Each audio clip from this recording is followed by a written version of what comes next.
बोले तुम ऐसा करो, पुत्रेष्ट यज्ञ कराओ, संतान अवश्य होगी। अब आप लोग ध्यान देना, संतों को बुलाया यज्ञ करने के लिए। पुत्रेष्ट यज्ञ प्रारंभ हुआ तो संतों ने विचार किया कि इनकी पत्नी है 100 और संतान सबसे होनी चाहिए। तो उन्होंने एक कलश लिया, कलश में जल भर दिया और उसी जल को मंत्रों से आमंत्रित कर दिया। विचार किया थोड़ा थोड़ा जल सबको दे दिया जाएगा तो सबसे संतान हो जाएगी। अब पूरे दिन यज्ञ चला, शाम को यज्ञ संपन्न हुआ, भोजन पाया और भोजन पाने के बाद संतों ने कहा ऐसा करना, तुम यहीं यज्ञशाला में लेटना, सवेरे हम आएंगे फिर यज्ञ करेंगे। लेकिन याद रखना, यज्ञशाला कभी सूना नहीं छोड़ा जाता है। अगर यज्ञशाला तुमने सूना छोड़ दिया तो यज्ञ सफल नहीं होगा। बोले ठीक है। महात्मा तो चले गए। युवनाश महाराज उसी रात उसी यज्ञशाला में लेट जाते हैं। देवयोग से हुआ क्या कि रात में लगी प्यास। अब उन्होंने चारों तरफ जल ढूंढा, कहीं जल नहीं मिला। विचार किया अगर हम यज्ञशाला छोड़ करके जा रहे हैं जल पीने के लिए तो इस यज्ञ से सफलता नहीं मिलेगी। करें तो करें क्या?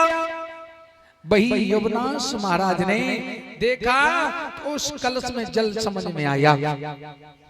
वही मंत्रों से आमंत्रित जल युवनाश महाराज ने उठाया और उसे पान कर लिया। जब पान किया, सवेरा जब हुआ, महात्मा आए, यज्ञ प्रारंभ किया। जब कलश हिला करके देखा तो कलश खाली है। महात्माओं ने कहा अरे युवनाश, इसका जल कहां गया?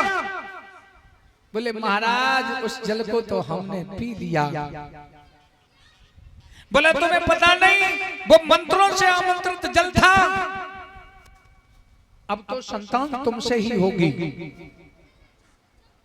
अब तुम्हें से संतान होगी। संत यज्ञ करके तो चले जाते हैं। समय जब पूर्ण हुआ तो वही युवनाश महाराज की बाई को चाक किया और चाक करके बालक को बाहर निकाला।